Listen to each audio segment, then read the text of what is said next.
எட்டாம் பூதலத்தின் மேதலம் பூரணமுமாகி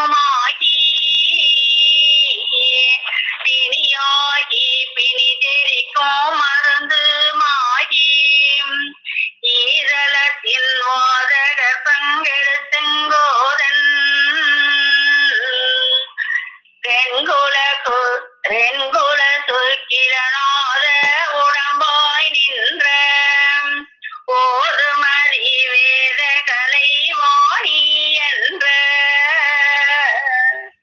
உளங்குளிர நாவி நின்று முழங்கும் பாப்பே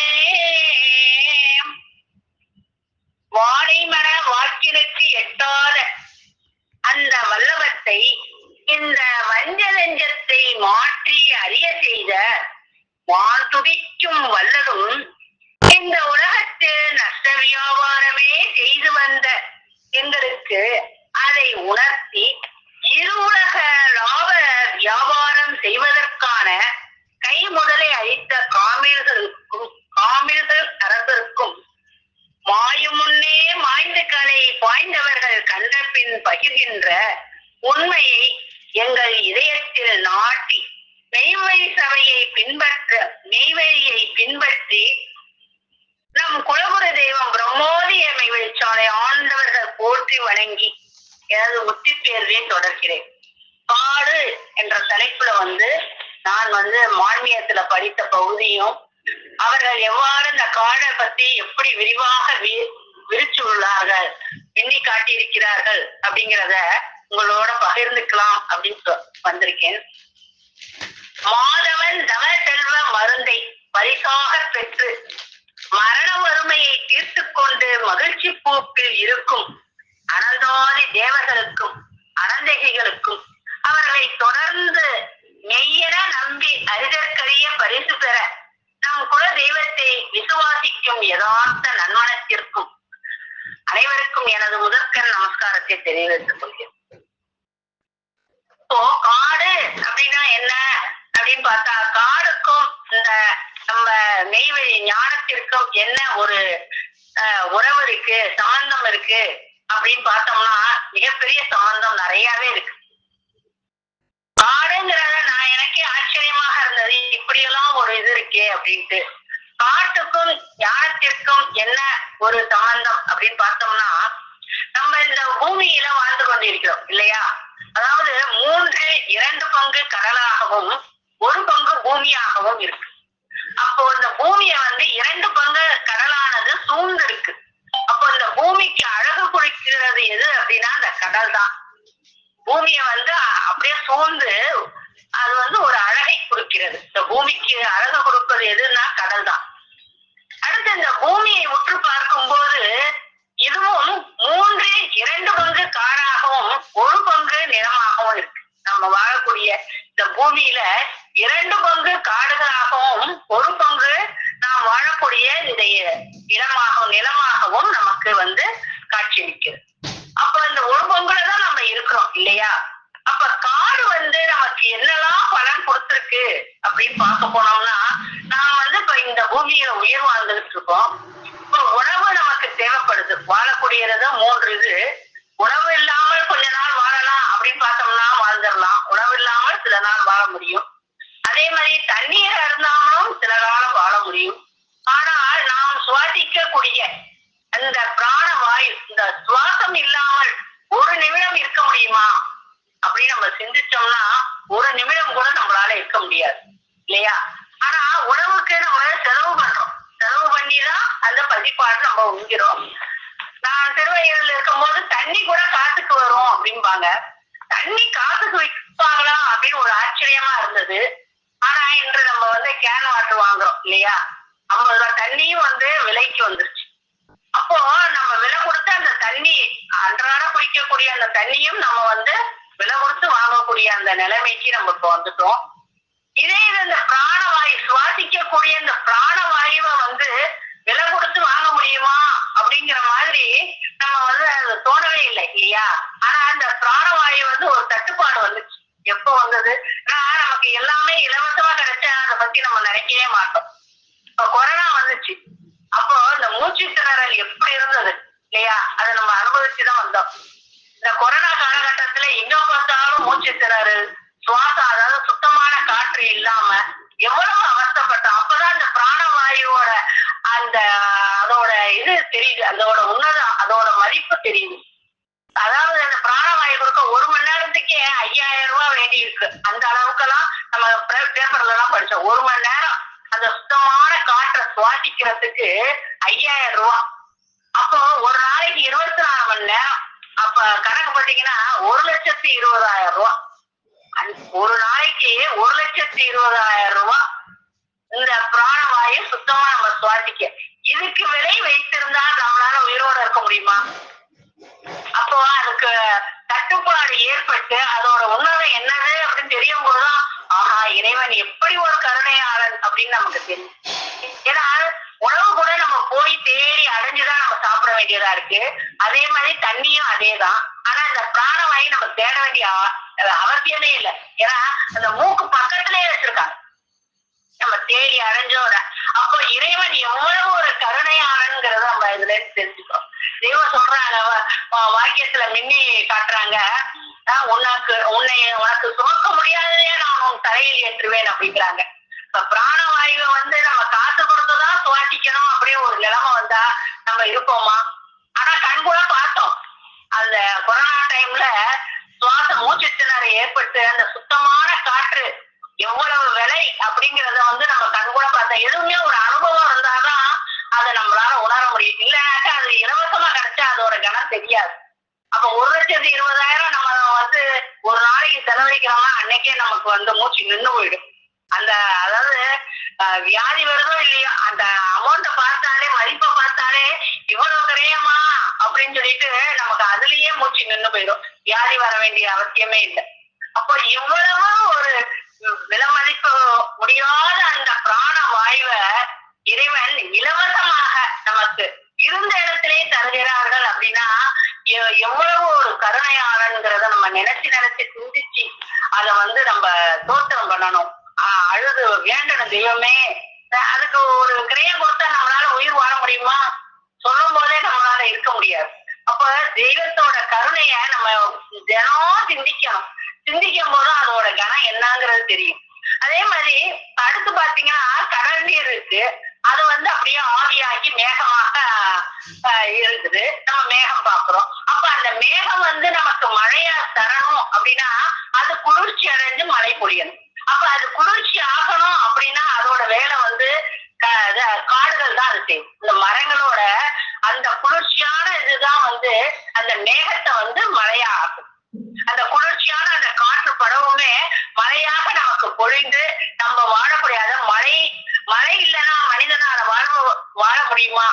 மழை இல்லையே மனித வாழ்வும் இல்லை அப்படிங்கிறாங்க. திருவள்ளுவ நாயனார் ஒரு குறள்ல தானம் தவம் இரண்டும் தங்கார் இயனுலகம் வானம் வழங்காதினி, அதாவது தானம் தர்மம் இரண்டுமே இந்த உலகத்துல இருக்கணும் அப்படின்னா மழை இருந்தாதான் இருக்க முடியும். தானம் தவம் இரண்டுமே உலகத்தில் இல்லாமல் போய்விடும். மழை இல்லைன்னா இரண்டுமே இருக்காது இல்லையா? அப்போ இந்த பூமியை படைக்கும் போதே இறைவன் அந்த காடையும் சேர்த்து அவங்க படைச்சிடுறாங்க. இதே நம்ம ஆதி மான்மியத்துல எப்படி அருளி உள்ளார்கள் அப்படிங்கிறது ஒரு பகுதி பார்ப்போம். ஒரு தனி தலைமை உதயமதாகி மாரிகதீர் மின்பணி தோரகை அவனியோயம் சொர்க்கமத்திய போதாரங்கள் என்னும் 3 உலகங்களையும் பூமி 14 மலை கடல் வனம் 6 அருவிகள் முதலாகிய 1008 அந்த சரோசரங்களும், அதாவது அந்த காடை வனம் அப்படிங்கிறதே குறிப்பிட்டிருக்காங்க. மற்றும் ஒரு இடத்துல அதனுள் வயங்கும் மலை கடல் 6 அருவி வனம் வனாந்திரங்களும் யானை முதல் எறும்பு கடை 84 100,000 ஜீவ வேதங்களையும் படைத்தான். அப்ப மனிதனை படைக்கிறதுக்கு முன்னாடியே உலகத்தையும் அவங்க படைத்து கடைசியாக தான் மனிதனை படைக்கிறார்கள் இல்லையா? அப்போ ஒரு மெஞ்ஞானிக்கு தவம் செய்யணும் அப்படின்னா அவங்க எல்லாம் வந்து மெஞ்ஞானி பகவான்கெல்லாம் ஒரு தவம் செய்யறதுக்கு நாட்டுலயா செஞ்சாங்க? இல்லையே, காட்டுலதான் போய் செஞ்சாங்க. ஏன்னா ஒரு அமைதியான இடம் அவங்களுக்கு தேவைப்படுது. இந்த தவத்துல ஏறணும் அப்படின்னா ஒரு அமைதியான இடம் தான் பாக்குறாங்க.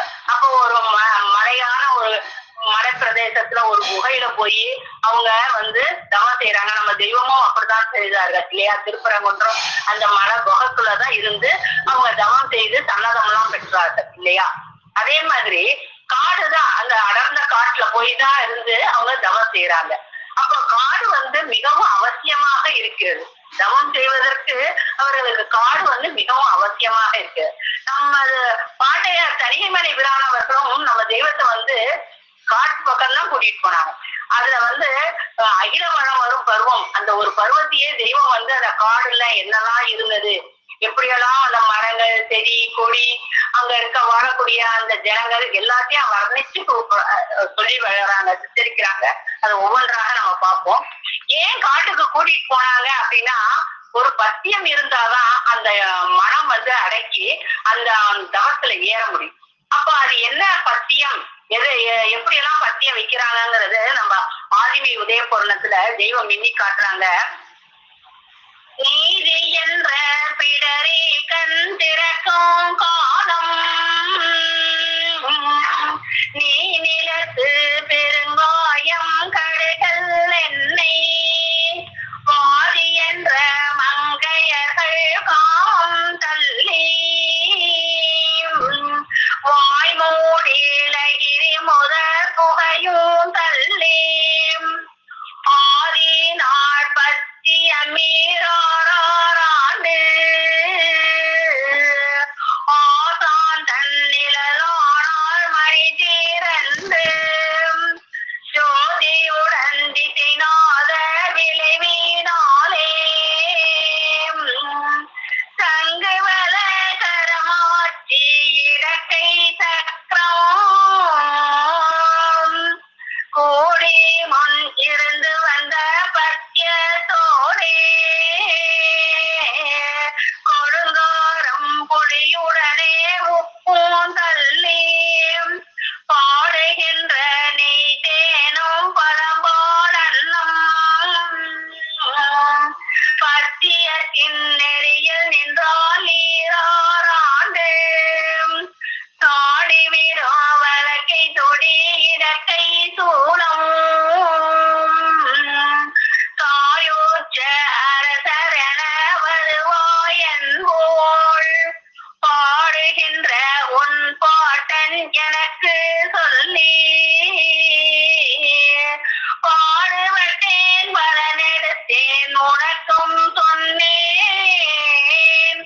அப்போ பாட்டையர் எப்படி அவங்க பத்தியம் வைக்கிறாங்கன்னா அந்த பாசுரத்து மூலமா நம்ம தெரிஞ்சுக்க வேண்டியது, பெருங்காயம் கடுகு எண்ணெய், வாதி என்ற மங்கையர் காமம், லகரி வஸ்துக்கள் அதாவது போதை வஸ்துக்கள், லகரி முதல் புகையும் தள்ளி அப்படிங்கிறாங்க.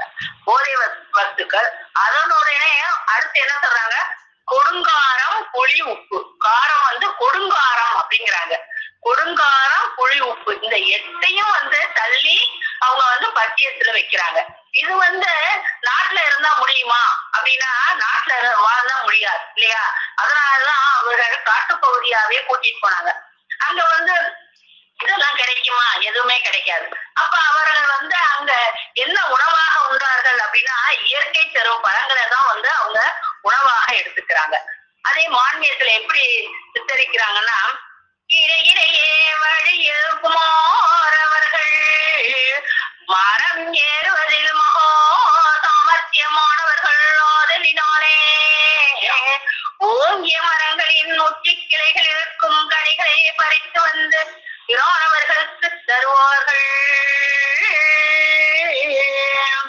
மேலும் அத்தையான நாட்கள் எல்லாம் அங்குள்ள காய் கிழங்கு பழம் முதலாகிய எந்த மூலங்களே இணையாக இருவருக்கும் பசியை விளக்கும் விசார மகிழ்ச்சி செல்வமாக இருந்து வந்த வனத்தே.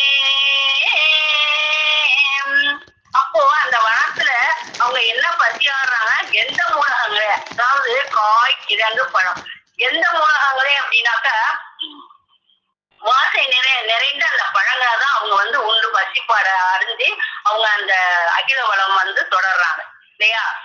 அப்ப ஒரு மெஞ்ஞானி செம்மல் வந்து சன்னதம் பெற வேண்டும்னா அந்த காடுங்கிறது எவ்வளவு அவசியமாக இருக்கிறது. அங்க அங்க போகும்போதுதான் அவங்களுக்கு வந்து அந்த மனதை வந்து ஒருநிலைப்படுத்தி அவர்கள் வந்து அந்த ஞானத்துல ஏற்படுறதுக்கு ஏதுவாக அமைகிறது. இப்ப கடுமையான மழை இப்ப பெய்யுது இந்த காலத்துல அப்படின்னா கடுமையான மழைக்காலங்களில் மண் அரிப்பை ஏற்படாம தடுப்பது எது? இந்த மரங்கள் தான். அப்ப பயிர்களை காத்து அதனால் மனித குலத்தை காவந்து பண்ணுவது இந்த காடுகள் தான்.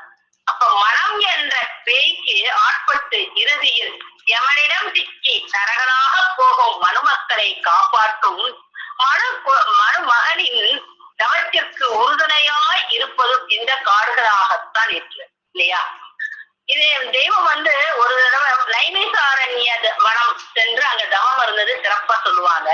பாட்டையர் கூட ஒரு தடவை நைமிசாரண்யம் அவங்க போயிட்டு வந்திருக்காங்க.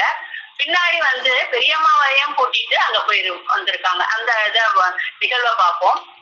தெய்வம் நைமிசாரண்ய வனம் சென்று தரிதவம் செய்த பிறகு உடல் பொருள் ஆவியாகிய முப்பொருள் சத்தம் செய்தால்தான் மெஞ்ஞானத்தை அடையலாம் என்று காலகாலமெல்லாம் இருந்த கண்டிப்பான சட்டத்தை நமக்காக மாற்றி தெய்வம் தவத்திற்கு எதிர்த்து சென்றார்கள்னா நமக்காக தான் சென்றார்கள் இல்லையா.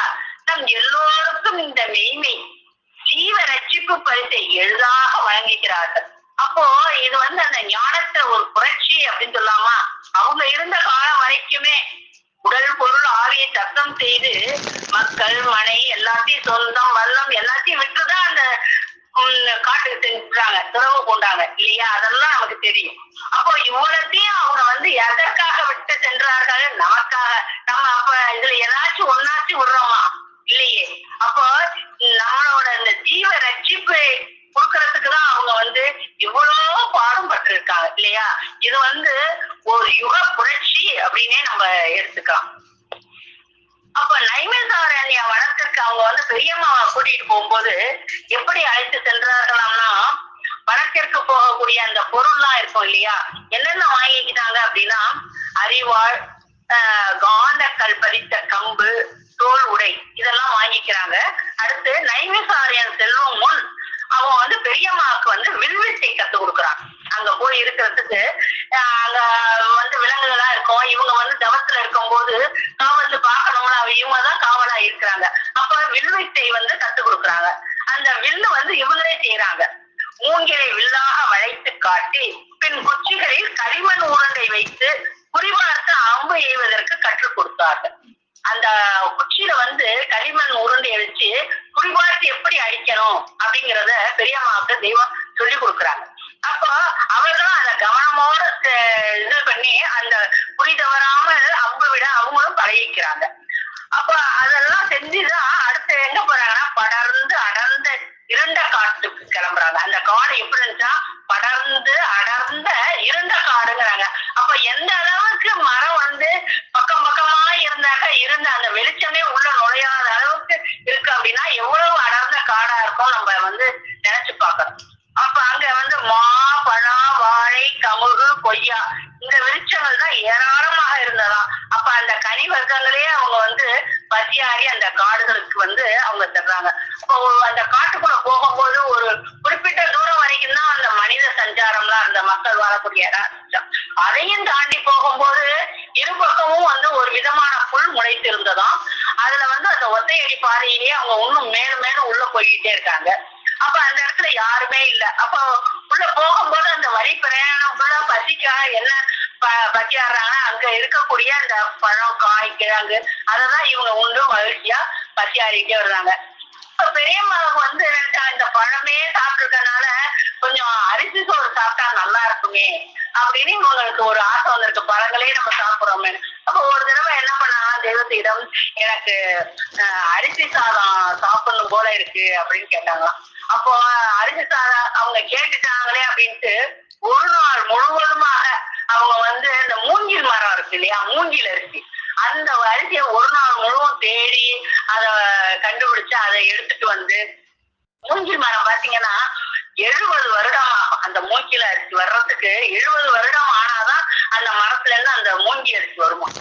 அப்ப அந்த அரிசிய வந்து இவங்க தேடி எடுத்துட்டு வந்து அதை ஒரு ஈர துணியில கட்டி ஊற வச்சு பாறையில வந்து ஒரு இடத்துல வந்து சுத்தமான தண்ணி பள்ளத்துல இருக்கும் இல்லையா, அந்த தண்ணியில வந்து நெருப்ப மூட்டி, எப்படி நெருப்பு மூடுறா, பாரம் பள்ளமா இருக்கு, அதுல தண்ணி இருக்கு. அப்ப சின்ன சின்ன குச்சியா எடுத்துட்டு வந்து அந்த பள்ளத்தை சுத்தி நெருப்பு மூட்டுறாங்களாம். அப்ப அந்த குச்சி எரிஞ்சு அந்த பாறையில இருக்க தண்ணி கொதிக்கணும்னா எந்த அளவுக்கு அவங்க கஷ்டப்பட்டிருப்பாங்க. அந்த குச்சி எரிஞ்சு பாறை அந்த பள்ளத்துல இருக்க தண்ணி கொதிச்சு அதுல அரிசி, அந்த மூங்கி அரிசியை போட்டு வேக வச்சு அந்த சாதம் கொடுத்துருக்காங்க. அதுக்கு ரொம்ப பாடுபட்டாங்க. பெரியம்மாவே பின்னாடி ஏன் இப்படி கேட்டுட்டோமே, அவங்க பட்ட பாடு அவ்வளவு பாடா இருக்கு, இன்னொரு தடவை அந்த அரிசி சோறு நம்ம கேட்கவே கூடாது அப்படின்னு நினைச்சுக்கிட்டு ரொம்ப வருத்தப்பட்டாங்க. அதையும் அவங்க குறிப்பிடுறாங்க இதுல. அடுத்ததாக அவங்க வந்து உள்ள போகும்போது அங்க பாட்டையரும் தெய்வமும் வந்து ஃபர்ஸ்ட் போயிருப்பாங்க இல்லையா. அப்ப அந்த இடத்துல வந்து பாட்டையர் வந்து தவம் செய்த அந்த ஒரு குகை இருந்துச்சாம். அந்த குகைக்கு போகலான்னு இவங்க பயணம் பண்ணும்போது அந்த குகையில வந்து புலி ஒண்ணு வசித்து வந்திருக்கு இவங்க போகும்போது. அப்போ புலி இருக்கிறனால அந்த குகையோட வாசல்ல 2 நாள் வந்து தொடர்ந்து நெருப்பு வச்சிருந்தாங்க.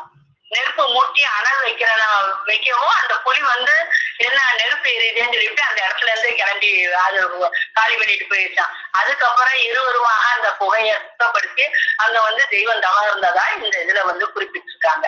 அங்க தவம் இருந்துதான் நம்ம ஆதிமை உதயபூர்ணத்துல இருக்க அந்த பாசுரங்கள்லாம் எழுதினாங்க.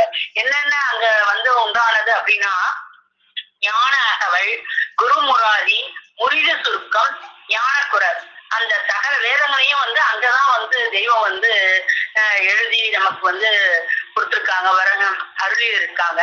அதை இந்த இதுல இருந்து நம்ம பார்ப்போம்.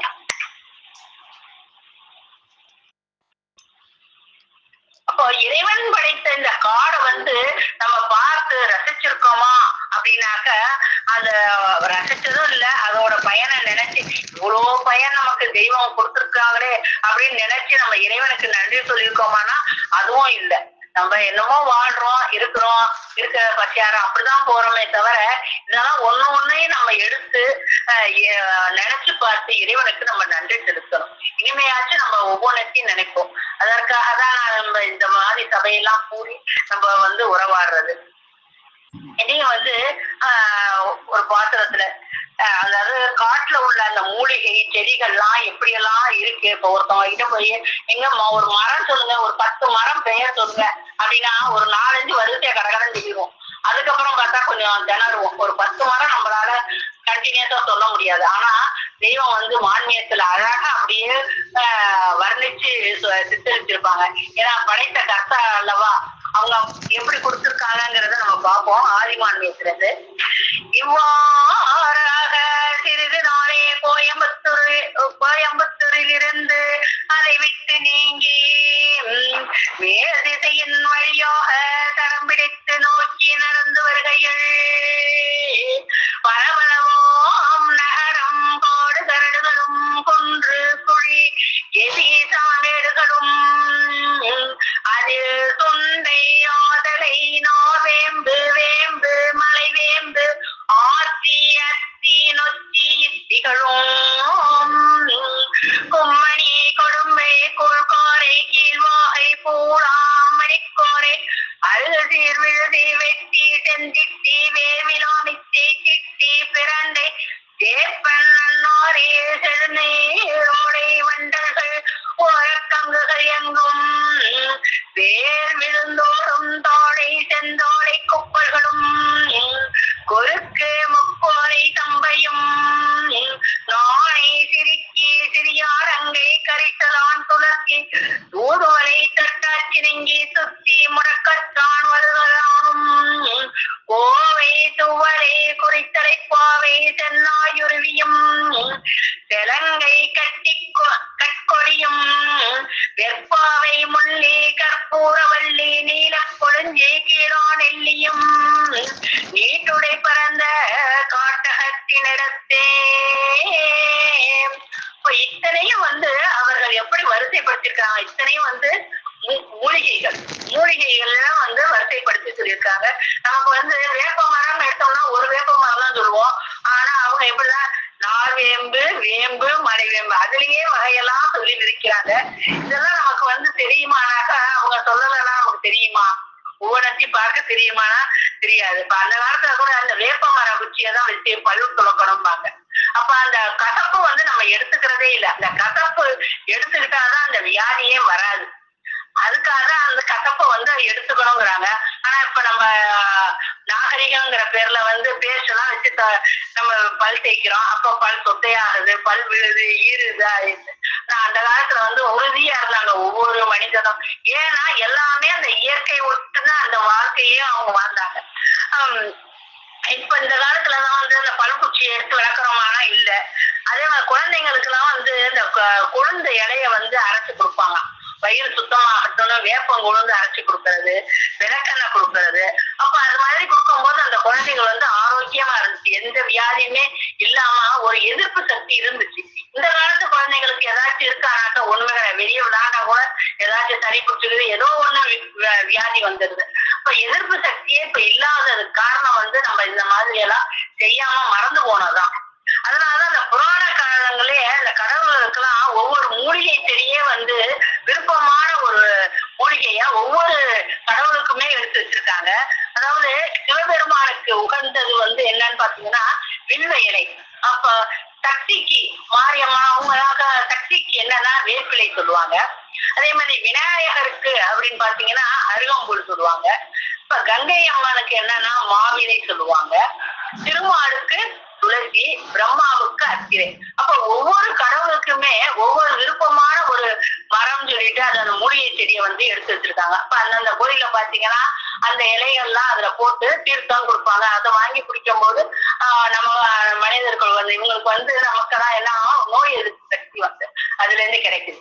அப்ப அந்த கடவுளுக்கே அது மாதிரி எடுத்து வச்சிருக்கிறனாலதான் இந்த மூலிகைய மனிதனோட வாழ்வு நல்லா இருக்கணும் அப்படிங்கிறது அந்த காலத்திலேயே அவங்க எடுத்து வச்சிருக்காங்க.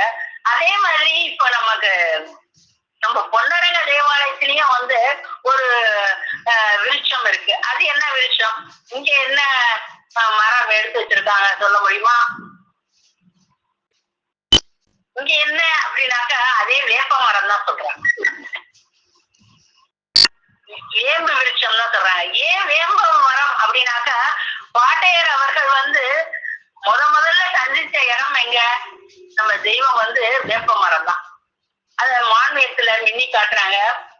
பெரும்பாலை தானே தென்பாகத்து தங்கிலே நிற்கும் பெருத்து ஓங்கி வளர்ந்தோன் என்ற வேம்பு விருட்சத்தின் அடிநிழலில் பழுத்து நரைத்து வழகிற வடிவம் தாங்கிய ஒரு பெரியோர் கிழக்கு முகமாக சென்று கொண்டிருக்கும் அச்செல்லுகை ஞான வேட்கையின் காரணமாக என்றும் பெரியோர்களை கண்டால் அதிக அவருடனே தழுவுகின்ற குண சுபாவத்தை உடைய எங்கள் நாயகம் அவர்கள் சாலைக்கும் வடக்கே இருந்து அப்போது தெற்கு முகமாக தங்கள் வீட்டை நாடி வந்து கொண்டிருக்கையில் தூரத்தில் இருந்தே சாலையின் வேம்பு விருட்சத்தடி நிழலிலே கிழக்கு முகமாக சென்று கொண்டிருக்கும் பெரியோர் அவர்களை மாறாது பார்த்தவர்களாகவே வந்து மேற்படி விருட்ச நிழலில் சாலையேறினார்கள். அப்போ இவன் முதல்ல சந்திச்சதே எங்க அப்படின்னு பார்த்தோம்னா வேப்ப விருட்சம். அங்கதான் வந்து அவங்க முதல்ல சந்திக்கிறாங்க இல்லையா? அப்ப பாண்டே தலகைமணி விழான் அவர்கள் சந்திக்கும் போது அவங்க என்னெல்லாம் பண்ணாங்க? உடல் பொருள் ஆவியும் அத்தனையும் தத்தம் செய்து, அதாவது மனைவி, மக்கள், சொத்து சுகம் அனைத்தையும் இழந்தாங்க. இழந்துதானே அவங்க கூடயே அவங்க துறவு பூண்டு எழுந்தாங்க. அப்ப தவமும் எப்படி இருந்தாங்க அப்படின்னா எலும்பு இலக தவம் இருந்தாங்க. அப்பதானே அவங்க எலும்பு இலக தவம் இருந்துதான் அந்த தேவ சன்னதங்கள்லாம் அவங்க பெறாங்க. அப்போ நமக்கு வந்து என்ன அந்த மாதிரி ஏதாச்சும் ஒரு கண்டிஷன் கொடுத்துருக்காங்கன்னா எதுவுமே கிடையாது. அவர்கள் அவ்வளவு சிரமப்படுறாங்க. அப்ப கசப்பான ஒன்றைதான் உலக மக்களுக்காக அவர்கள் உண்டது அனைத்தும் கசப்பாகத்தான் இருந்தது. அனுபவித்து அனைத்தும் கசப்பு தான். ஆனா மனு குலத்திற்கு கொடுக்க யமபயம் கடந்து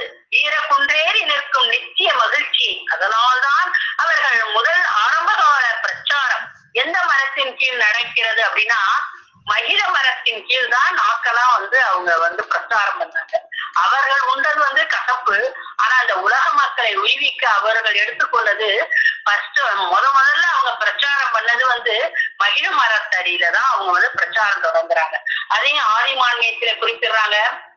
ஆதலால் இவர்கள் நம்முடைய கையில் மெய்யாகவே விளங்கும் கைவான செயலாகிய தீர்ப்பு நிஜ ஞான வாக்கியத்தை கேட்ட மாத்திரத்திலேயே கூட்டங்களாக சாய்ந்து நமது தீவேச வாழ்வாகிய சிரஞ்சீவி மெய்யை பெறப் போகிறார்கள் என்ற பேராசை உள்ளவர்களாய் எண்ணி எண்ணி உருவோட்டுக் கொண்டு முதலாக மேல கோபுரத்தின் உள்புறம் மேலோ அடிவீதியின் தென்பாக மகிழ மரத்தடி நிழலின் இடத்தே அங்கே கூடியிருந்தவர்களை நோக்கி அவங்க பிரச்சாரம் தொடங்குறாங்க. அப்போ அவங்க உண்டது எல்லாமே கசப்பான ஒரு இதுதான். ஆனா நம்ம உலகத்தை உய்விக்க அவர்கள் வரும்போது அந்த திருப்பரங்குன்றத்துல இருந்து இறங்கி வராங்க இல்லையா, அந்த தேவ சன்னதெல்லாம் பெற்று இந்த உலக மக்களுக்கு அவ்வளவு பேருக்கும் இப்ப நம்ம சொன்னோம்னா அவ்வளவு பேரும் கூட்டம் கூட்டமா இது வந்துருவாங்க அப்படின்னு ரொம்ப பேரோட்டை கொண்டு அவங்க வர்றாங்க. இப்ப போய் இத பிரசாரம் பண்ணோம்னா அவ்வளவு பேர், ஏன்னா நம்ம தேடி அடைஞ்சா நம்ம யாருமே நமக்கு கிடைக்கல. ஆனா இவ்வளவும் நம்ம கையில இருக்கு. அப்ப இந்த உலகத்தையே உய்விக்கணும் அப்படிங்கிற பேராசை கொண்டு இதை சொல்லலாமா அதை சொல்லலாமா போட்டு எண்ணி போட்டு கொண்டு அவங்க அந்த மக்களிடம் பிரசங்கம் பண்றதுக்காக முதல்ல அவங்க எடுத்த இது மகிழ மரத்தடியில இருந்துதான் பிரசங்கம் தொடங்குது. அப்ப காடுகளில் உள்ள மூலிகையெல்லாம் நம்ம பார்த்தோம். அவர்கள் என்ன வேப்ப விருட்ச மரத்தடியில அவங்க இது பண்ணவும் நமக்கு மகிழ மரத்தடியில கொடுத்ததும் நம்ம பார்த்தோம் இல்லையா. இப்ப காடுகள்ல உண்மை என்ன வர்ணிக்கிறாங்க அப்படின்னு பார்த்தோம்னா அங்க இருக்க மக்கள் எல்லாம் எப்படி வர்ணிச்சு வராங்க அப்படிங்கிறதையும் கொஞ்சம் பார்ப்போம். தோட்டங்கள் இயற்றி தனித்தனியே காலங்களாக பெண்டீர் பிள்ளை குட்டுகளுடன் மாடாடு பட்டி பெருக்குடனே இருந்து வாழ்ந்து வரும் கௌர சமசோரியர்களின் தனித்தனி குடியிருப்பு குடிசைகளில் எங்கும் தங்கி நடந்து செல்லும் காலத்தில் ஆகாது குடிசைகள் தோறும் வேட்டை ஆயுதங்களாகிய ஈட்டி துப்பாக்கி வில்லு வேல் மாங்கு சுளுத்தி அறிவாள் துண்டு கவன்களும் பலபலவாம் ஆயுதங்களுக்கே அலட்சியமாக சிறு பிள்ளைகள் முதலில் இழுத்துக் கொண்டு திரிந்து தாறுமாறாக சிதறி வெளியே கிடக்கும் தனி குடியிருப்பு வேளாண்மை கவுடர் கண்டு ஆங்காங்கு நோக்கிய ஒவ்வொருவரும் சுவாமி என்று கும்பிட்டு அழைத்து கொண்டு போய் அக்காட்டு பக்கிதாரங்களினுடைய கீரி வீடு துணியோ செய்ராகம் போன்று நீட்டிய பேச்சு குரலால் நீவி பேசி ஆண்களும் பெண்களும் காணாத ஓர் அதிசய பொருளை கண்டெடுத்தவர்களைப் போல பிள்ளை குட்டிகள் எல்லாம் பொய்யென்று கூடி வைத்துக் கொண்டு புதுமையான முகத்தோடு போடும் நல்விருந்தளிப்பார்கள். அப்ப அங்க இருந்த மக்கள்லாம் இந்த ஈட்டி துப்பாக்கி வில்லு வேலு அந்த கருவிகள்லாம் சும்மா அந்த பக்கித்தாரா அந்த குட்டி பிள்ளைகள்லாம் கூட அதெல்லாம் தாறுமாற செதறி கிடக்குது, அதை வச்சுக்கிட்டு விளையாடுதுங்க. அப்ப இவங்க கண்டோடனே இவங்க புதுமையான ஒரு முகத்தை அவங்க பார்க்கவுமே சுவாமின்னு அவங்கள கூப்பிட்டு அவங்களுக்கு கூட்டிட்டு போய் அவங்கள உட்கார வச்சு அவங்களுக்கு பசிப்பாடெல்லாம் கொடுக்குறாங்க. புதுமையான முகத்தோட அவங்கள பார்க்கவும் ரொம்ப சந்தோஷப்பட்டு அவங்களுக்கு நல்விருந்து கொடுக்கிறார்கள் அப்படின்னு இந்த மானியத்துல நம்ம பாக்குறோம்.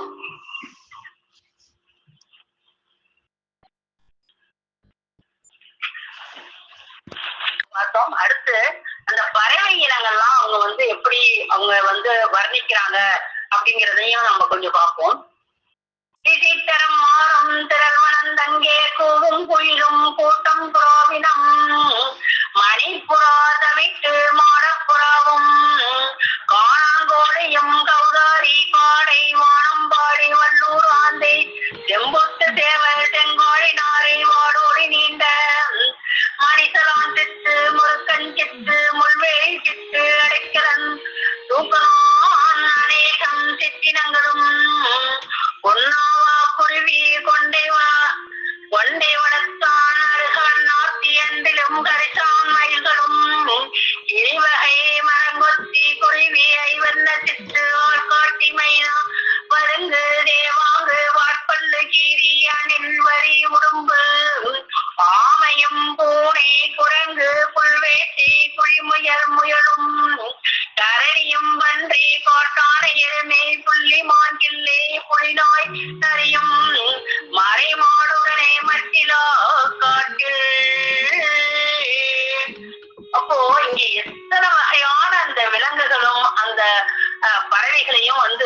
வரிசையாக நமக்கு எடுத்து காட்டியிருக்காங்கிறது.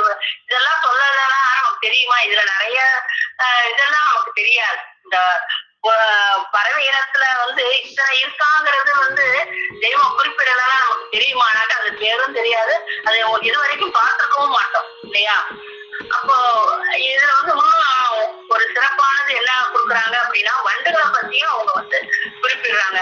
அதுல சிறப்பு வாய்ந்த வண்டு என்ன அப்படின்னு பாத்தீங்கன்னா தேனி சொல்லுவாங்க. தேனி இருக்கிறதுலே ஒரு சிறப்பான வண்டு. தெய்வம் வாக்கியத்தை குறிப்பிடும் போது கூட எந்த சயின்ஸ் படிச்சிருக்கோம், மனிதன் உண்டாக்கிய எந்த சயின்ஸா இருக்கட்டும், அந்த பூவில இருக்க தேனை எடுக்க முடியுமா? எடுக்கக்கூடிய ஒரு ஆயுதம் கண்டுபிடிக்க முடியுமா? இப்போ வேப்பம்பூ இருக்கிறது சின்ன பூ, அது கசப்பான ஒன்றுதான் வேப்ப மரம். அந்த பூவுல இருக்க தேனை அந்த தேனி எவ்வளவு ஒரு லாபமா எடுக்குது. அப்ப இந்த இறைவன் அது அந்த தேனை கொடுக்கணுங்கிறதுக்கு ஒரு ஜாதியவே படைச்சிருக்காங்க அப்படின்னாக்க எவ்வளவு ஒரு கருணை பாருங்களேன்.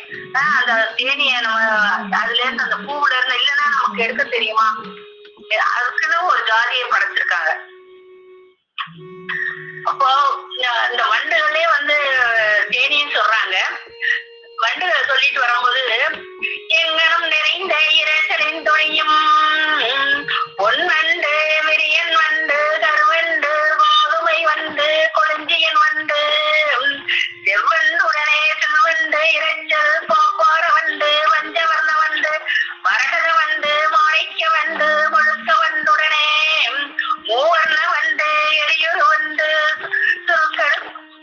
கருக்கொடுகதன்று, மணிவண்டுடனும் கனிவண்டுகளும் தெரிவனம் எங்கும் சிலைவோ செவோடி ஒப்பசைத்தாடும் கொள்வன பரப்பில் பூவிரி மாடை பெருவிழக்காடில் ஏறி வண்டினம் செம்பொனா குப்பல் தேரனை உண்டு சிறகோசை விரிக்கும் நிறைவனங்காவில் நெடுந்தோற நடையிலங்கே. இத்தனை வண்டினங்கள் இருக்கு அப்படிங்கறத தெய்வம் குறிப்பிடலாம் நமக்கு யோசிச்சு கூட நம்ம பார்க்க மாட்டோம் இல்லையா? இதுல தேனிதான் தமிழ் இலக்கியங்கள்ல கூட ஒரு சிறப்பா குறிப்பிட்டிருக்கிறது தேனியதான் சொல்றாங்க. இப்ப அந்த தேனிய அந்த மனிதனுக்காக அந்த தேன் அழிக்கணும் அப்படிங்கிறதுக்காகவே ஒரு இனத்தை படைச்சிருக்காங்க அப்படின்னா நம்ம அதெல்லாம் நினைச்சு பார்க்கணும். இந்த தேன் எதற்கெல்லாம் உபயோகப்படுத்துது அப்படின்னா, சித்த மருந்துல சித்த மருத்துவத்துக்கு தேன் தான் சிறப்பு சொல்லுவாங்க. எந்த ஒரு மருந்தை சூரம் கொடுத்தாலும் தேனை குறைச்சுதான் சாப்பிட சொல்லுவாங்க. தேன் நமக்கு அவ்வளவு ஒரு நன்மை பயக்கக்கூடியது. இப்ப உடல்ல ஒரு காயம் ஏற்பட்டா கூட தேனை பூச்சி வச்சோம்னா அந்த காயம் ஆறிடும் அப்படின்னு சொல்லுவாங்க. தேனை செரிமானத்துக்கு உகந்ததும்பாங்க. தேன் தண்ணீரை சுடுதண்ணீரை கலந்து கொடுத்தோம்னா உடல் உஷ்ணம் குறையும் அப்படின்னு சொல்றாங்க.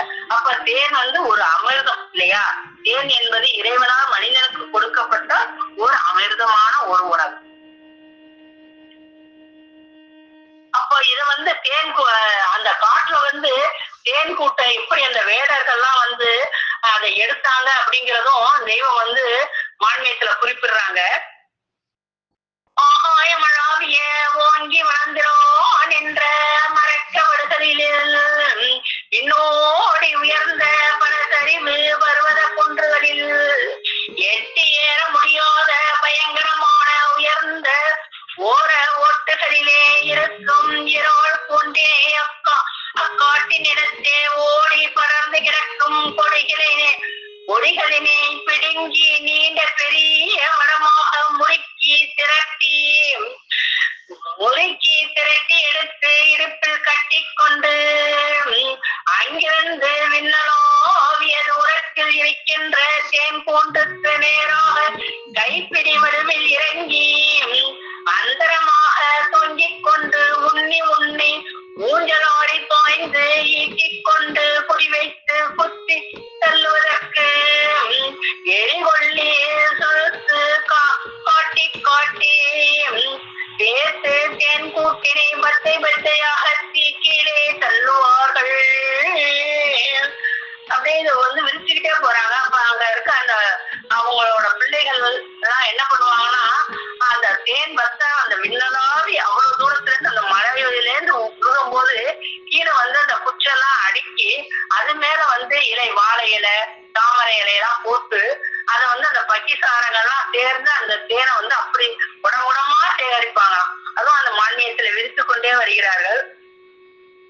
அப்ப ஆஹா, இவ்வாறு ஆகாய மார்க்கமாக வந்து விழும் ஏன் பத்தையினை ஓடி ஓடி போய் எடுத்தெடுத்து வந்து அவசர அவசரமாக பாத்திரத்திலே பன்னாடை போட்டு பிழிந்து குடம் குடமாக தேன் சேகரித்து திரட்டி வைத்திருக்கும் மலர்கள் பாரம்பரையாக வாசந்தை குடிசைகள் ஆங்காங்கு குவிந்து குவிந்து கிடக்கும் சேரிகளும் கடந்து சென்றார்கள். இந்த மாதிரியான அந்த இடத்தெல்லாம் அவங்க கடந்து செலுத்துகிறார்கள் அப்படின்னு மான்மியத்துல மின்னி காட்டுறாங்க. அப்ப இதெல்லாம் வந்து நமக்கு வந்து அவங்க வரி வடிவம் கொடுத்து இந்த மான்மியத்துல எழுதல அப்படின்னா நமக்கு அதெல்லாம் தெரியுமா? அந்த காட்டுல இப்படியெல்லாம் இருந்திருக்கு, இவ்வளவு மரங்கள் இருக்கு, மூலிகைகள் இருக்கு, அந்த மக்கள் எல்லாம் இந்த மாதிரி பேசுவார்கள், இந்த மாதிரி நீவி நீவி பேசுவார்கள், அவர்கள் இடமெல்லாம் இப்படி இருக்கும், அந்த பிள்ளைகள்லாம் இப்படி இருப்பாங்க அப்படிங்கிறது தெய்வம் இதுக்கு வந்து வரி வடிவம் கொடுத்து ஆதிமான்மியத்துல எழுதலன்னா நமக்கு தெரிஞ்சிருக்குமா? நம்ம போய் பார்க்க முடியுமா? எதுவுமே பார்க்க முடியாது.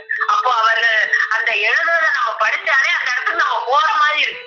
அவர்களுடைய அந்த வரி வடிவத்தை நம்ம ஓதும் போதே அந்த மனத்திற்கு நம்மள அந்த இடத்துல அழைத்து சென்றாங்க. அந்த அளவுக்கு இந்த பகுதி வந்து நம்ம படிக்கும் போது அப்படியே கண் முன்னாடியே தோன்றுது, சித்தரிச்சு காட்டுறாங்க இல்லையா? அப்ப வனாந்திரத்துல நீரில வந்து உண்மை என்ன சொல்றாங்க அப்படின்னா, கொடிகள்லாம் இருக்கும்ல, அந்த கொடியையும் வந்து ஆதிமான்மியத்துல எப்படி வர்ணிக்கிறாங்க அப்படிங்கிறதையும் பார்ப்போம். அப்பால் நீரூர் பணங்களாகிய ஆம்பல் நெய்தல் குவளை அள்ளி கொட்டி தைவலம் செந்தாமரை வெந்தாமரைகள் திருப்பொழி செவ்வள்ளி கணக்கில்லாது பறந்து பூத்து பல வர்ண அலங்கார அழகு சிந்த எரிந்து திறந்திரோ நின்ற அழகிய குளிர்ந்த படுகை துணைகளும் வாரி மடுவுகள் ஆறு தடாகங்களும் கடந்து படர்ந்து அடர்ந்த மனமோ மனங்கடந்து சேரந்தினே வந்தடைந்தார்கள். அந்த கொடிகள்லாம் என்னென்ன இருக்குங்கிறதையும் இங்க வர்ணிச்சு காட்டுறாங்க. அந்த காட்டுலதான் தெய்வத்துக்கு வந்து 3வது தீட்சையும் அங்க நடந்தது அப்படின்னு குறிப்பிடுறாங்க. அதாவது உபநில தீட்சையும் அந்த காட்டுலதான் அவங்க வந்து நடந்ததாக இங்க வந்து சித்தரிக்கிறாங்க. அதாவது ஒரு நாள் ஓர் ஆற்றங்கரையில் இருந்து கொண்டு தங்கள் வேத திருவள நாடென்னும் திருக்கையிலோய குன்றே நிற்கும் பிரானாகிய செய்கள் முழுசதுமா என்னும் தருகி வல்லதாகிய தங்கள் ஒரு பெருமானுடன் அருகே எதிரிருந்து பிரம்ம வித்தையாம் தேவரகசியம் செயலாகிய உயிரினை உணவு பாரமாசிக போதனாவசனங்கள் இதயம் தெளிக்க வரும் இன்ப வசனங்கள் போட்டு குழுங்கும் பெருங்குடி தம்பிரான் அவர்களுடைய தளிரே வாக்கினை கேட்டு வருகின்ற போது அங்கே கோமர யுகத்திலே யசோத என்னும் பெண்ணிடம் சிங்கத்திற்கு பற்புடனாகிய விஜயபாண்டிவருக்கும் வீரமேக சாமல் ரூபராகிய திருநேத்திரபிரான் அவர்கள் விஸ்வரூபத்தினை காட்டிய போதுதான் அங்கே குமாரர் அவர்களுக்கு காட்டிய தோன்றவினாலே அண்டாண்டங்களும் தொடங்க தங்களுக்கு ஆதினாலையிலே திங்களூரில் முதல் தீட்சை என்னும் பிரம்மோதய விஸ்வரூப தரிசனை செய்து வைத்ததானது. பார்வதி சமேந்திரராயரிடமோ கவனத்தில் வந்துதானே நடத்தி வைத்தார்கள் என்ற திட்டமான தோற்றம் அன்று அங்கனம் தெரிய பெற்றார்கள். மாநிலத்துல அவங்க குறிப்பிட்டாங்க. அதாவது 3வது தீட்சையாக உபநிட தீட்சையும் அவர்கள் அந்த காட்டுல தான் நடந்தது.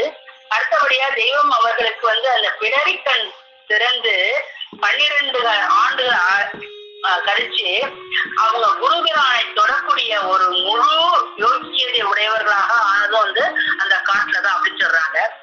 அங்கே சின்னாளிலிருந்து கிளம்பி கீழ் திசையாக நோக்கி அரசலூர் மலைப்பாகமாக வரும் நாளையிலே அப்போது நாயகம் அவர்களுக்கு முதல் தீட்சை பெற்றிலிருந்து 12 ஆண்டுகள் ஆகிறதினாலே நாயகம் அவர்களுக்கு பிடரை கண் திறந்து காரண தேகத்தின் தீட்சை பெற்று நிரந்தர பத்தியம் கைகொண்டு முடிவில்லோ வீதி விளையாட்டு யோக குணாதீதராய் விசும்பின் முகடேறி எழுந்து வாயும் ஓர் அதிசய பச்சை போன்ற காரண காட்சியினராய் சுத்த சித்த மாபெரும் செயலினை உடைய ஜோடி சூவத் திருமேனியை கைப்பற்றி கொண்டவர்களாகிய பின்னரே பிரான் அவர்களின் திருமேனியை கரங்கொண்டு தொடுவதற்கு முழு யோக்கியமும் பெற்றுக் கொண்டு விட்ட நாயகம் அவர்கள் அப்ப அவங்க குருபிரானை தொடர்றதுக்கே 12 ஆண்டுகள் நடந்ததாம்.